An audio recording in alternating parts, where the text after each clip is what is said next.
नमस्कार प्रिय साथियों। आज अपन ग्रेजुएशन का एक टॉपिक है आपके सिलेबस में, सदिश विश्लेषण।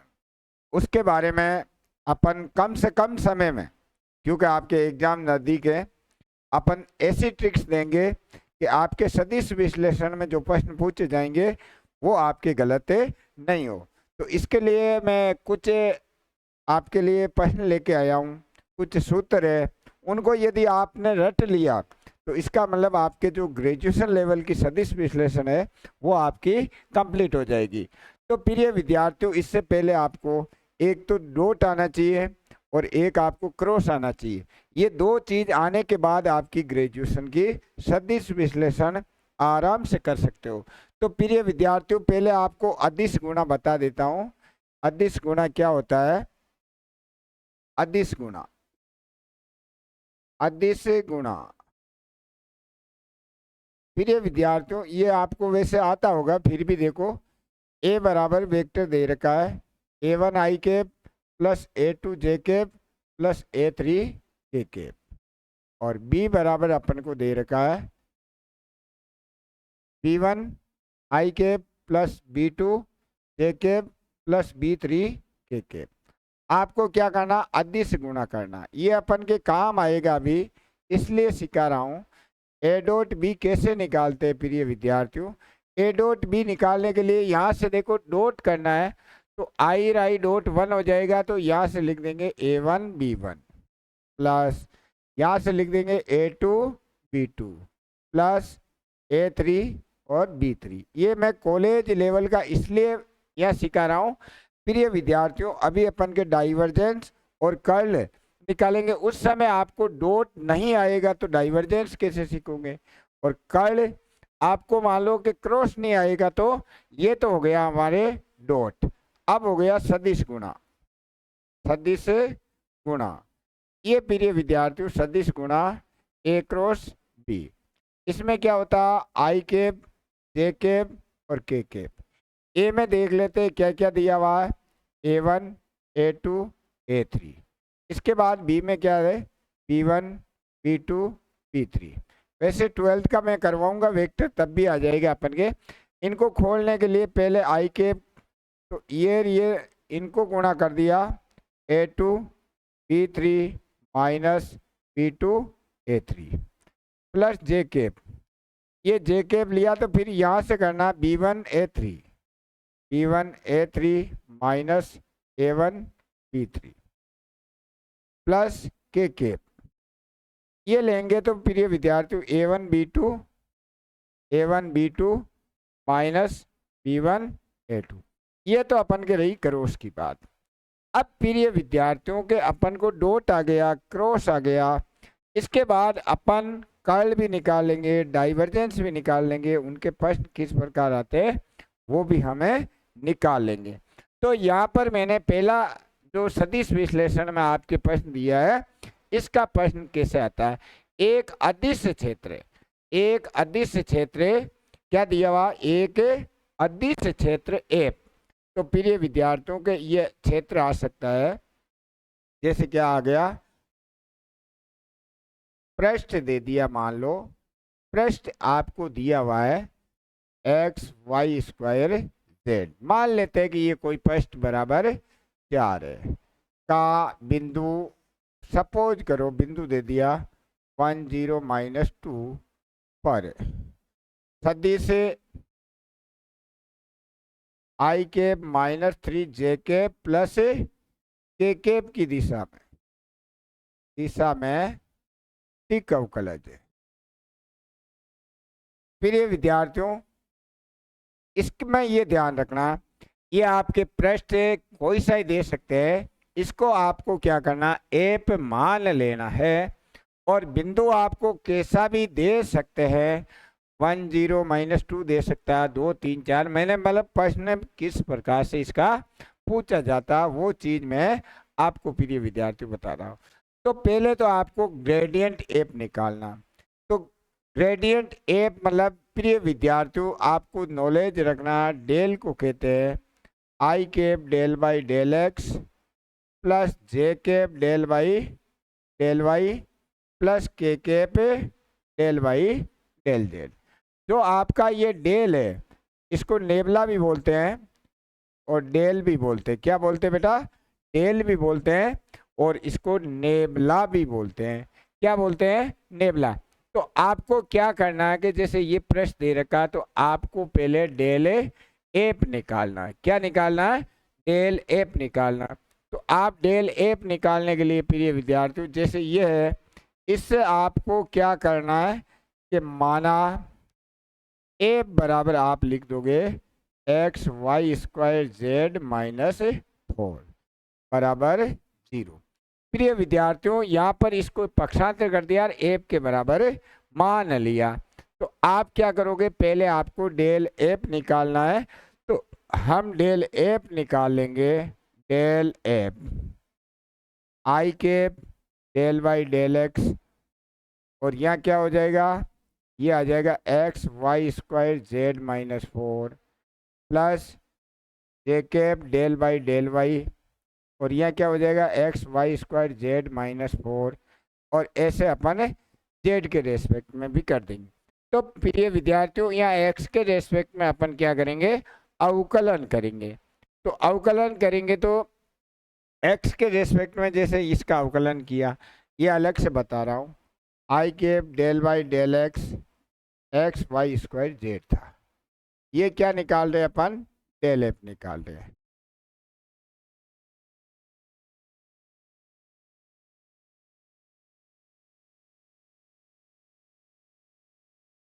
X square x y square z, ये क्या निकाल रहे हैं प्रिय विद्यार्थी? डेल एफ निकाल plus j cap del by del y x y square z, और माइनस 4 भी था, माइनस 4, और plus k cap del by del y x y square z minus 4।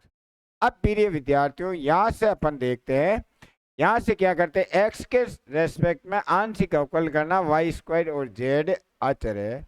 तो यहाँ से आ गया वाई स्क्वायर जेड माइनस 0 आई के, प्लस वाई के रेस्पेक्ट में आंशिक करेंगे तो एक्स और जेड अचर हो जाएंगे। तो यहाँ से आ जाएगा 2x वाई जेड माइनस 0 जे के, और यहाँ से y के रेस्पेक्ट में करेंगे तो यहाँ y कर दिया, यहाँ पे z के रेस्पेक्ट में करेंगे तो ये हो गया एक्स वाई स्क्वायर माइनस 0 के।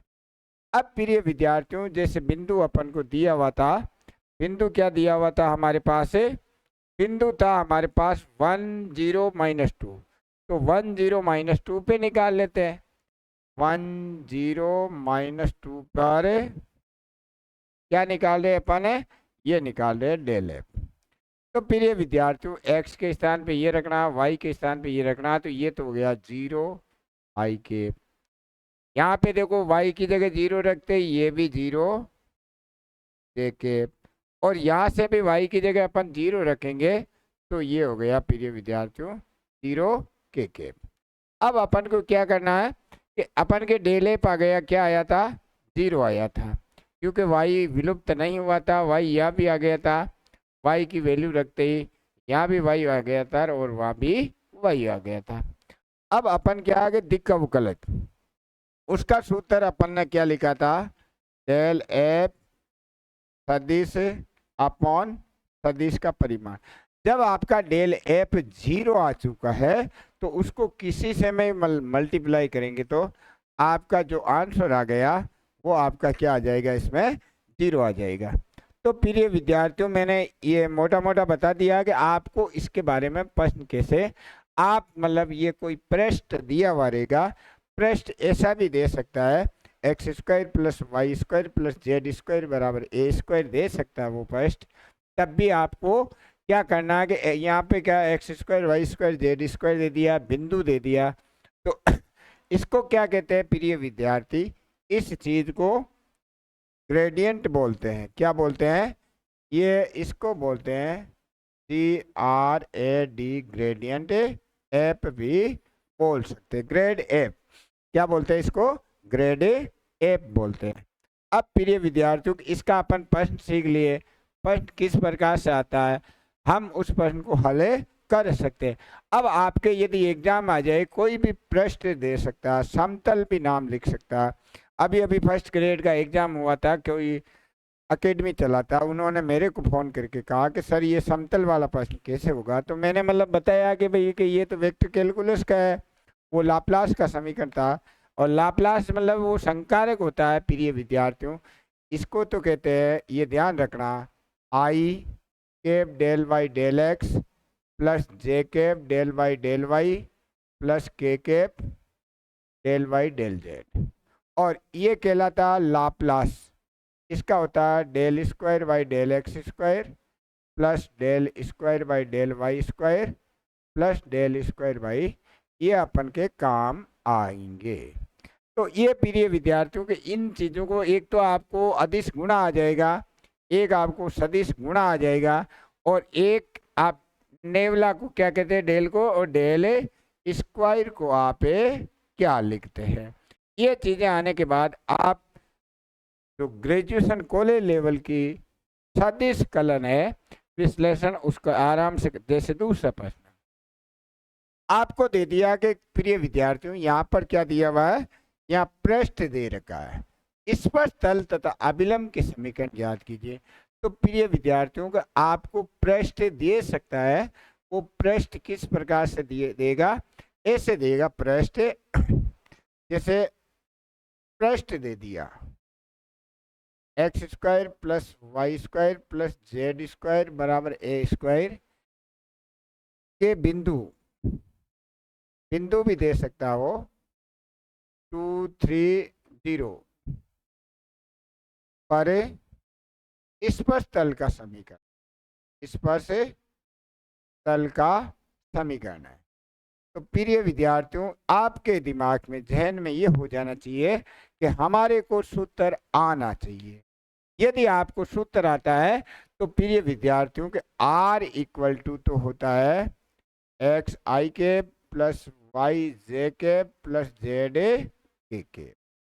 और प्रिय विद्यार्थियों R0 को कहते हैं, जो आपको बिंदु दे रखा है, बिंदु का स्थिति सदिश होता है, ये हो जाएगा 2i के प्लस 3j के प्लस 0 के। ये किसका है, R0 होता है बिंदु का स्थिति सदिश।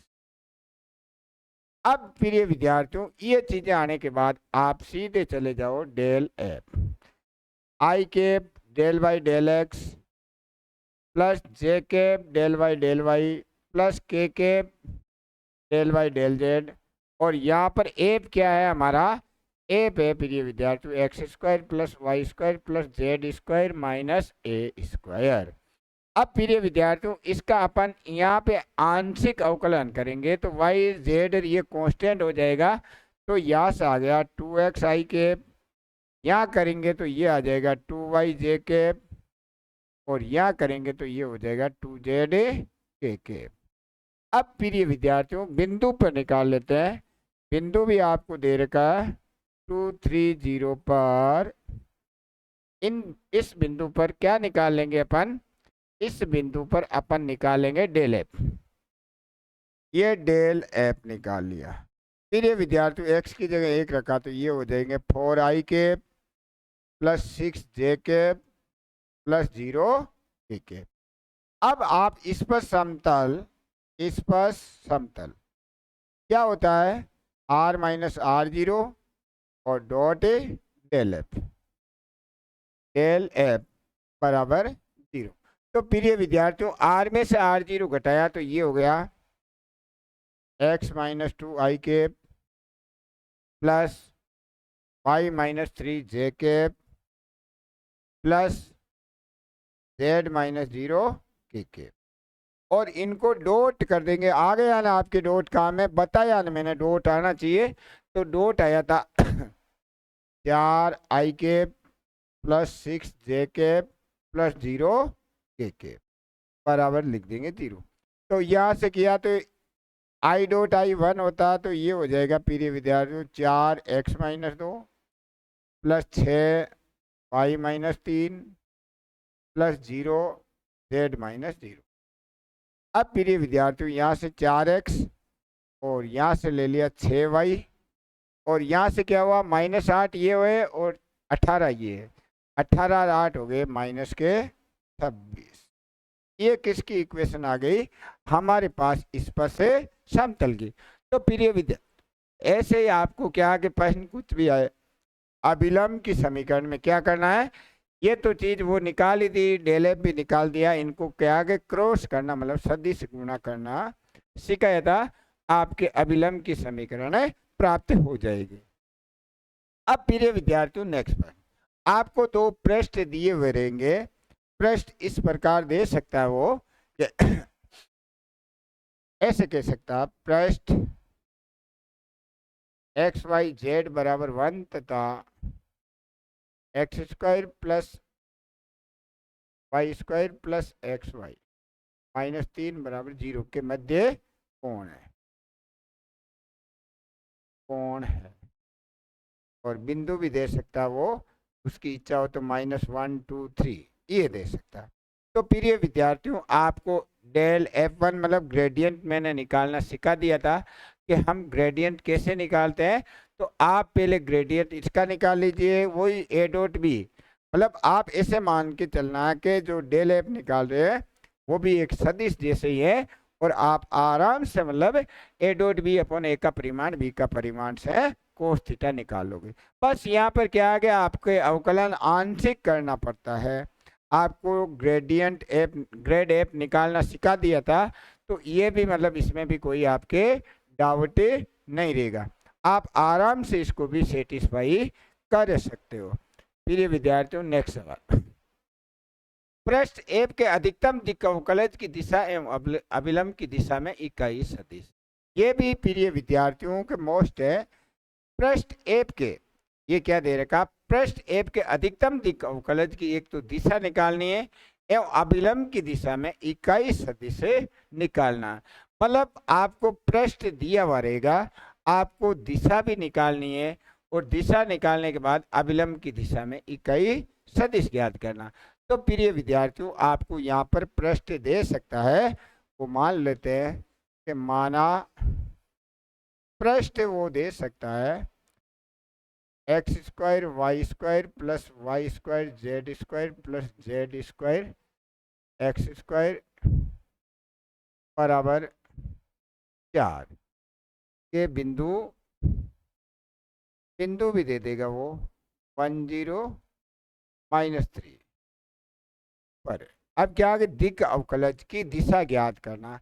तो प्रिय विद्यार्थियों आपको डेल एफ निकालना मैंने सिखा दिया कि यहाँ से डेल एफ कैसे निकालेंगे। डेल एफ निकालने के लिए i cap del y del x plus j cap del y plus k cap del y del z, और यहाँ पर हमारा पृष्ठ क्या दिया हुआ है प्रिय विद्यार्थियों, ये पृष्ठ है x² y² plus y² z² plus z² x² -4।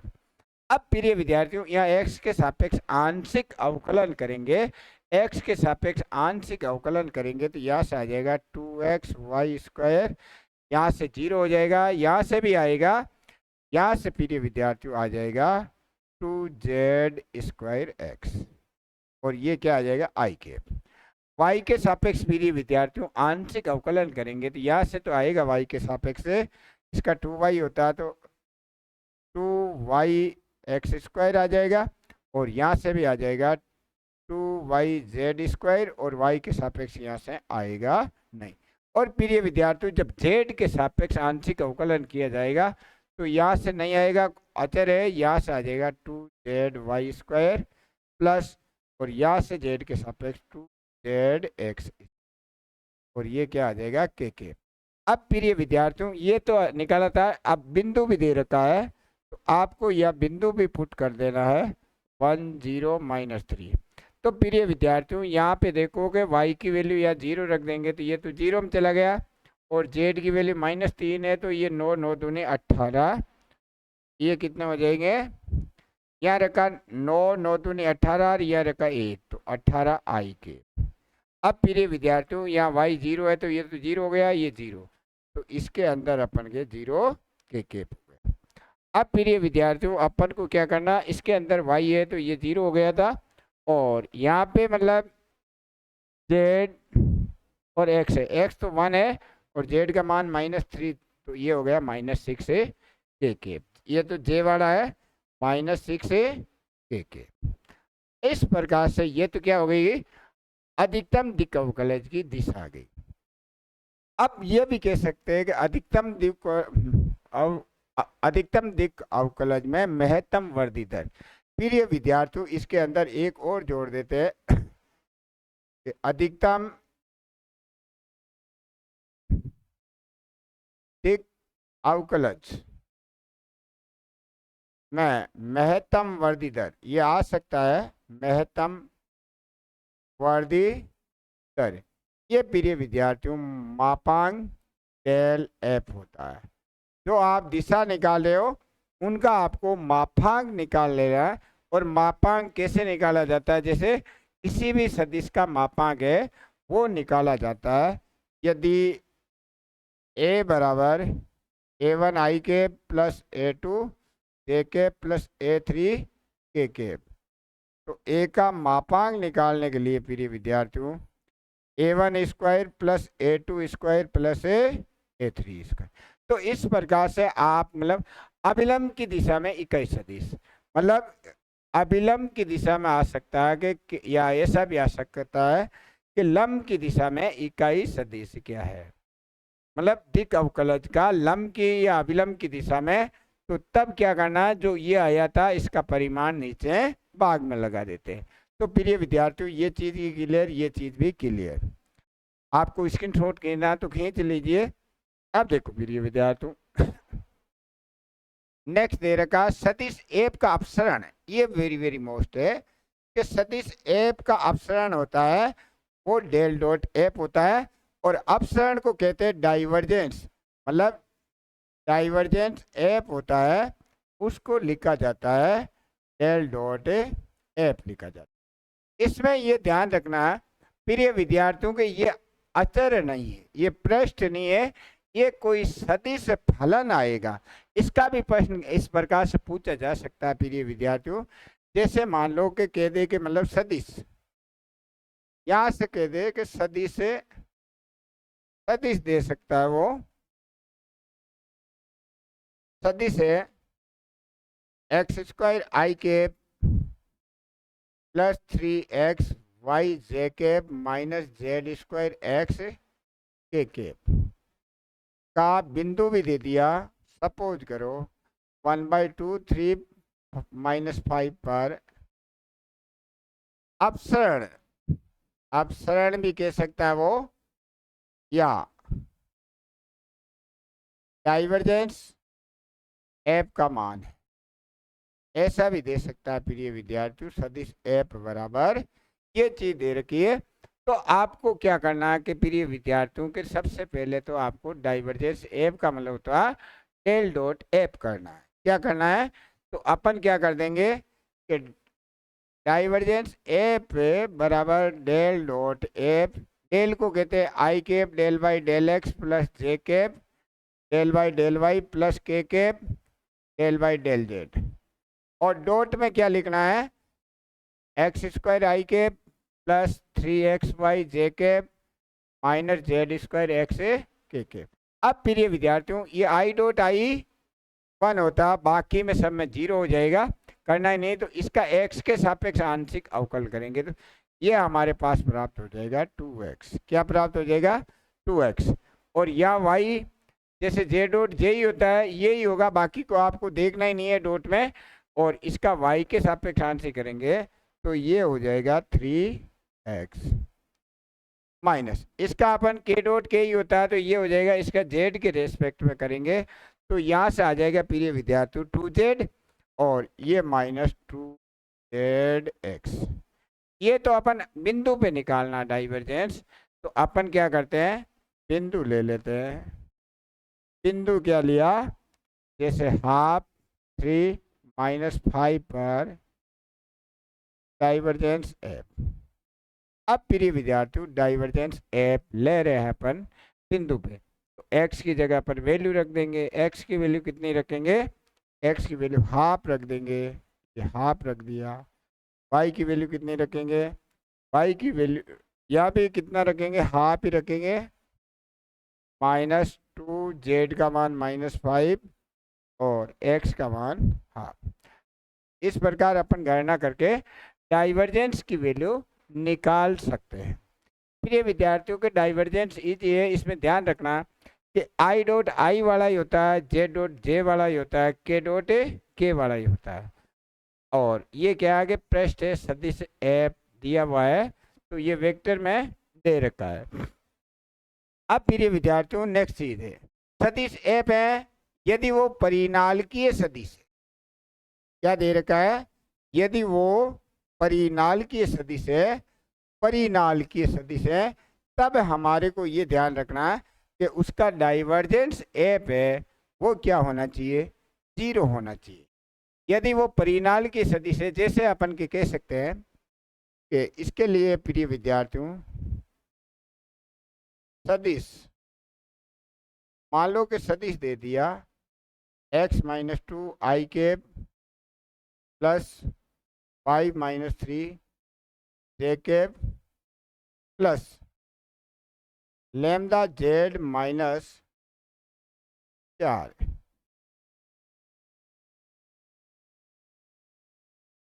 के कैप परिनाल किए, परिनाल किए तो लैम्डा का मान है। अब प्रिय विद्यार्थियों अपन को पता है डाइवर्जेंस ए बराबर 0 करना है। डाइवर्जेंस को कह दिया i del by del x, ये डाइवर्जेंस ए बराबर plus j cap del by del y plus k cap del by del z, और एफ क्या है हमारे पास है dot x-2 i cap plus y-3 j cap और प्लस लैम्डा जेड -4। अब प्रिय विद्यार्थी यहाँ से यदि परिनाल की है तो इक्वल में 0 लिख देंगे। जैसे अपन यहाँ से करेंगे तो अपन को पता आई डॉट आई होता, बाकी सब 0 होता, तो यहाँ से वैल्यू 1 आ गई, यहाँ से वैल्यू भी 1 आ गई, क्योंकि जे डॉट वाला जे में ही काम आता, बाकी सब 0 आता। और वहां से वैल्यू क्या आ गई प्रिय विद्यार्थियों, लैम्डा बराबर क्या हो गया 0, तो यहाँ से लैम्डा बराबर आ गया -2। ऐसे ही अपन आगुणीय सदिश होता है, अपन के प्रश्न में संख्या कोई सी है, इनको रट्टा लगाने की कोई आवश्यकता नहीं है। आपका ये प्रश्न है, ये मान के चलना कि आपको ये ऐसा प्रश्न आ गया परिनाल की आगुणीय है, तो वो सवाल आपका गिफ्ट में सही हो रहा है। इसलिए प्रिय विद्यार्थियों को मैंने सोचा कि अपन ऐसा काम बच्चों को दे कि जो मतलब अंतिम तैयारी में उनके मतलब हेल्प क्या करेगा, आपके बहुत ही ज़्यादा हेल्प करेगा। इसलिए प्रिय विद्यार्थियों मेरे चैनल को अधिक से अधिक सब्सक्राइब कर दीजिए आप, और लाइक कीजिए, कमेंट में मुझे लिख दीजिए कि सर मतलब उस एक्सरसाइज के, और ये मान के चलना आज जो मैं करवा रहा हूँ वेक्टर में आपके प्रश्न जो पूछा जाएगा वो हूबहू मिल जाएगा, क्योंकि कॉलेज के प्रश्न प्रिय विद्यार्थियों नो चेंज, जो किताबों में लिखे हुए होते हैं वो के वही आते हैं। मैंने उन्हीं को लिख के बनाए हैं कि कौन से प्रश्न इस बार आ सकते हैं। अब प्रिय विद्यार्थियों के ये महत्वपूर्ण है, सर्वे समीका है, आपको इनको सर्वे समीका को याद करना है, रटा लगाना है। अब मैंने यह शॉर्ट में लिखा है, इसको आप याद करना। अब यह क्या लिखा है, सीजी। प्रिय विद्यार्थियों सीजी का मान है वो क्या होता है, 0 होता है। सी का मतलब होता है कर्ल, जी का मतलब होता है ग्रेड। सी का मतलब तो है कर्ल और जी का मतलब है ग्रेड। यदि यहाँ पर ए पे कुछ भी फलन आ जाए, यदि सी जी आ जाए या डी सी आ जाए डाइवर्जेंस कर्ल, तो आपको ये रट लेना है कि सी जी का मान मतलब सी जी का मतलब कर्ल आए ग्रेडियंट आए, आगे ए आ सकता है, ए आ सकता है, बी आ सकता है, तो सी जी आ जाए तो 0 आता है, और डी सी डाइवर्जेंस कर्ल आ जाए तो भी 0 आता है। तो प्रिय विद्यार्थियों इनमें मतलब आपको ज़्यादा से ज़्यादा प्रैक्टिस करनी है, सूत्र कैसे रटते हैं। अब प्रिय विद्यार्थियों यहाँ स्टोक्स पर में अपन के क्या है कि जो यहाँ पे क्या है कि रेखा समाकलन है, जो रेखा मतलब वक्र का समाकलन है, उसको किस में बदलते हैं, क्षेत्रफल समाकलन में बदल देते हैं, उसको हम स्टोक्स पर में कहते हैं। ये क्या है, वक्र समाकलन को किस में बदला जाता है, किसी बंद परिपथ में वक्र के समाकलन को हम क्षेत्रफल समाकलन में बदल दिया जाता है तो उसको हम क्या कहते हैं, स्टोक्स प्रमेय कहते हैं। और स्टोक्स प्रमेय का ये प्रिय विद्यार्थियों सेकंड रूप है। इसमें ऐसा आ सकता है सी F1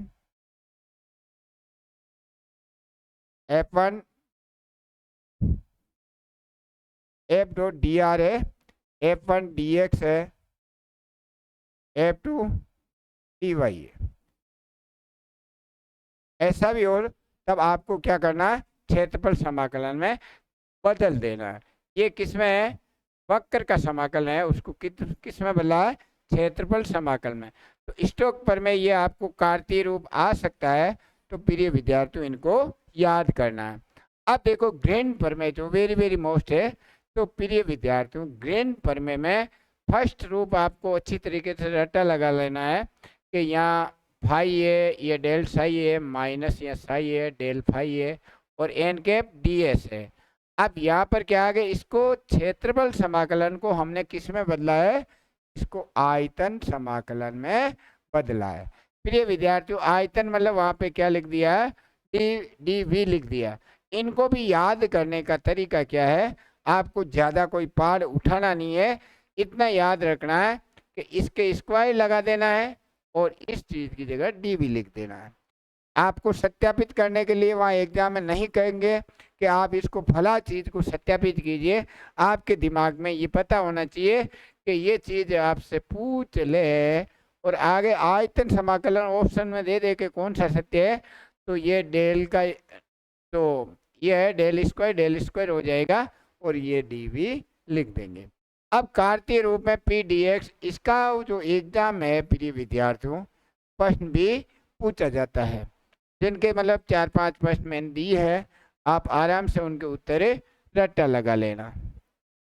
अब प्रिय विद्यार्थियों गोस प्रमेय में क्या होता है कि क्षेत्रफल समाकलन को आयतन समाकलन में बदलते हैं। यहाँ F1 F2 F3 और यहाँ मतलब ये जो पृष्ठ एस है वो किससे परिबद्ध है, जैसे अपन के कह दे कि मान लेते हैं कि ये प्रश्न दे रखा है, जैसे ये प्रश्न है, यहाँ है x plus y d y d z plus y plus z, और ये हो गया d z d x plus z plus x d x d y. जहाँ पर एस है पृष्ठ x square plus y square plus z square बराबर a square से परिबद्ध है। अब है अपन को प्रिय विद्यार्थियों यहाँ पर क्या आ गया, हमारे को पता है ये किस में दिया हुआ है, क्षेत्रफल में दे रखा, उसको किस में चेंज करना है, आयतन में बदलना है। क्योंकि ये गोस प्रमेय है, तो जैसे ही अपन आयतन में बदलेंगे तो इसको क्या लिख देंगे, इसको ट्रिपल लिख देंगे, और ये इसका क्या करेंगे, ये हो जाएगा आपका F1, ये हो जाएगा F2, ये हो जाएगा F3। इसका किसके सापेक्ष, x के सापेक्ष करेंगे तो 1 आ जाएगा, और इसका क्या हो जाएगा 1 आ जाएगा, इसका अपन z के सापेक्ष किया 1, और यहाँ पर dv। अब प्रिय विद्यार्थियों ये हो गया 3v। यहाँ पर हमारा गोला है, तो गोले का आयतन क्या होता है, गोले का आयतन प्रिय विद्यार्थियों याद होना चाहिए 4/3 पाई r क्यूब, r की जगह a काम कर, ये अपन यहाँ पर सेटिस्फाई कर देंगे पाई a क्यूब, ये कट गया तो हमारा आंसर आ गया 4 पाई a क्यूब। तो इस प्रकार से आपसे प्रश्न पूछा जाता है, तब हम मतलब ये काम आ जाता है कि F1 F2 F3 है और यह पृष्ठ है, तो आयतन कैसे निकाला जाता है। इसकी रेडियस वो चेंज कर सकता है, ए स्क्वायर की जगह 4 दे सकता है, 8 दे सकता है, बी स्क्वायर दे सकता है, के स्क्वायर, तो वो आपको करना आ जाना चाहिए। अब प्रिय विद्यार्थियों के नेक्स्ट के लिए अपन ये चीज़ें देखो, ये चीज़ें मैंने मतलब समय की बचत, जब मैंने भी एग्ज़ाम दिया प्रिय विद्यार्थियों, मैं भी कोई भगवान नहीं हूँ, स्पीड मतलब सब बच्चों को मेन प्रॉब्लम गणित के पेपर में आप लोगों को मैं मानता हूँ गणित में मतलब लगभग 20% प्रश्नों को छोड़ देते हैं। यदि आपको 5 घंटे का टाइम दे दिया जाए तो आप पेपर को हल कर सकते हो। मेन समस्या आती है टाइम की बचत करें। अब टाइम तो आपको न तो मैं दे सकता हूँ न वो कोई दे सकता, जो मतलब आरपीएस ने निर्धारित कर रखा प्रिय विद्यार्थियों वही आपको टाइम मिलने वाला। लेकिन मैं थोड़ा बहुत आपको इतना ज्ञान दे देता हूँ कि अपन कॉलेज लेवल के कुछ प्रश्न होते हैं, मैं इतना कंफर्म कहता हूँ कि यदि आप कॉलेज लेवल के प्रत्येक एक्सरसाइज में से 10-10 प्रश्नों को रट्टा लगा लोगे तो आपके उन 10 प्रश्नों में से एक दो मिल जाएंगे।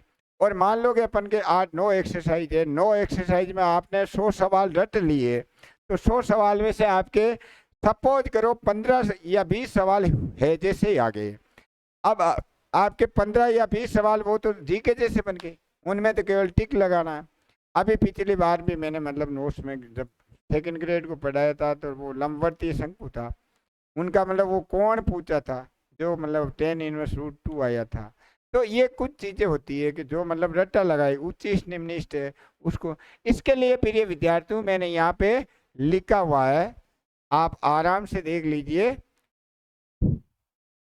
कि यहाँ पर लिखा हुआ है यदि एक्स वाई जेड की घात बी एक्स की घात ए आई के वाई की घात ए आगुणीय सदिश है। क्या है ये? आगुणीय सदिश है।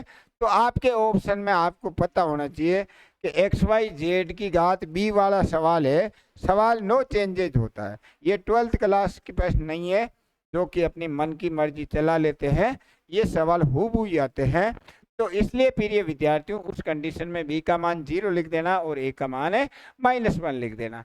इसी प्रकार से मान लो कि ये प्रश्न अपन के आया हुआ है प्रिय विद्यार्थियों के, ये क्षेत्रफल समाकलन है एन के cross a cross r ds का मान कितना होता है, जहां पर v बन पृष्ठ s के द्वारा परिबद्ध आयतन है। तो आपको तो केवल यही रटना है कि वो 3 क्रॉस में आता है ds आ जाता है, तो हमारा उत्तर क्या होता है 2ab उत्तर हो जाता है। आगे देखो प्रिय विद्यार्थियों, क्या दे रखा है, ये अपन के ग्रीन प्रमेय का दे रखा है, ये p की वैल्यू है, ये q की वैल्यू है, ये क्या है p की वैल्यू, क्योंकि ग्रीन प्रमेय प्रिय विद्यार्थियों इस प्रकार से होता है p dx plus q dy। ये ग्रीन प्रमेय होता है, इसको लिखा जाता है प्रिय विद्यार्थियों del q by del x minus del p by del y, और यहाँ पर आ जाता है dx dy। ये ग्रीन प्रमेय का कार्तीय रूप है। तो आपके प्रिय विद्यार्थियों ये ग्रीन प्रमेय का प्रश्न है, और इसका जो आपको आंसर ही रटना है कि e की घात -1 sin y, ये p हो गया और ये q हो गया p dx q dy, और ये कोऑर्डिनेट एक बार ससरी नजर कर लेना क्योंकि संख्या चेंज होती नहीं है। तो 2 कोष्टक e की घात -y-1 इसका आंसर आता है। अब प्रिय विद्यार्थियों के नेक्स्ट सवाल के लिए देखो ये रटना है एफ डॉट डी आर का मान क्या, ए बराबर प्रिय विद्यार्थियों ये इस प्रकार से भी आ सकता है एग्जाम है, और आगे देख लोगे कि वो वर्त है। ये क्या है, याद रट्टा लगाने का, ये वर्त है तो वर्त का क्षेत्रफल πr²। ये ऐसे भी आ सकता है साइन वाई आई के प्लस एक्स। आप बोल दोगे कि सर ऐसा आया ही नहीं, ये जो समीकरण है एक्स कॉमन लेके, क्योंकि आपकी बुक में जो नो चेंजेज बुक में है वो का वही चीज आएगा, ये एग्जाम में प्रश्न आएगा तो इसी प्रकार से पूछा जाएगा। इसका आंसर क्या है, ये प्रिय विद्यार्थियों आपको रट्टा लगाना है। यदि टाइम की बचत करने रियल में आप सिलेक्शन चाहते हो तो कुछ कुछ चीजें तो आपको रटनी ही पड़ेगी।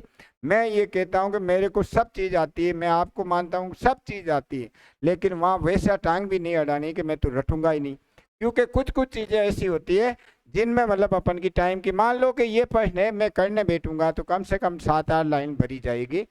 7-8 लाइन की जगह मैंने एक थोड़ा सा आइडिया कर लिया कि वर्त है, उसके मतलब वर्त में साइन वाई आता है, उस चीज में हमारे को πa² उत्तर है। कितना टाइम लगा, कोई टाइम नहीं लगा, आराम से। आगे देखो प्रिय विद्यार्थियों, 5वां एक्स वाई और XY², ये दे रखा समतल, और ये क्या है कि समतल में वर्ग आ गया, क्या आ गया, वर्ग आ गया। तो हम याद रख लेंगे कि समतल में वर्ग के शीर्ष आ गए, और ये क्या आ गए समाकल है और वर्ग में क्या होता है, 4 भुजाएं होती, तो 4 वाला उत्तर लगा देंगे, तो 4/3 है। आपको रटने का तरीका है, आप अपने हिसाब से रटो। कैसे, मेरा काम है कि भाई मैं तो इसको रट, यदि मान लो कि एग्जाम में मेरे को टाइम की बचत करनी होती तो मैं देख लेता कि ये इसमें वर्ग के शीश है, वर्ग में 4 होता तो 4/3 है, लगा दूंगा। आपको हंसी आ रही होगी कि सर मतलब मैथमेटिक्स पढ़ाते और हमारे को रटने की बात भी कहते। फिर ये विद्यार्थियों को लास्ट टाइम है, और बच्चे वही सक्सेस होते हैं जो मतलब कम से कम 20-30 प्रश्नों के राइट ऐसे टिक लगाते हैं, जैसे जीके के प्रश्नों के टिक लगाते हैं। आगे देखो कि छठा सवाल दे रखा प्रिय विद्यार्थियों, ये मैंने अभी करवा भी दिया था, आपको पता हो तो। ऐसा ही सवाल था वो, मैंने लिखने में यहाँ x+y लिख दिया, y+z लिख दिया, z+x लिख दिया, और ये का यही मैंने गोला लिखा था, और उत्तर भी हमारे ये आए थे। अब ये प्रॉपर्टी है कि प्रिय विद्यार्थियों ये याद रखनी है आपको कि इनकी वैल्यू कैसे होती है। ये तो अपन कर सकते हैं, ये क्षेत्रफल को आयतन में चेंज करना है, और आर का मान अपन जानते हैं, ये क्या था, r(n)(ds) था। इसको अपन लिख सकते हैं, आयतन में चेंज कर दिया, आर को कहते हैं xi plus yj plus zk और .n(ds). ds क्या हो जाएगा, ये हो जाएगा बेटा कि n.dv, क्योंकि ये सूत्र होता है r.n(ds) बराबर क्या होता है,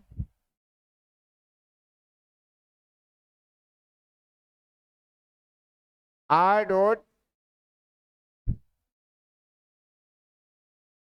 ये डेल डॉट डाइवर्जेंस होता है। डाइवर्जेंस क्या होता है, डाइवर्जेंस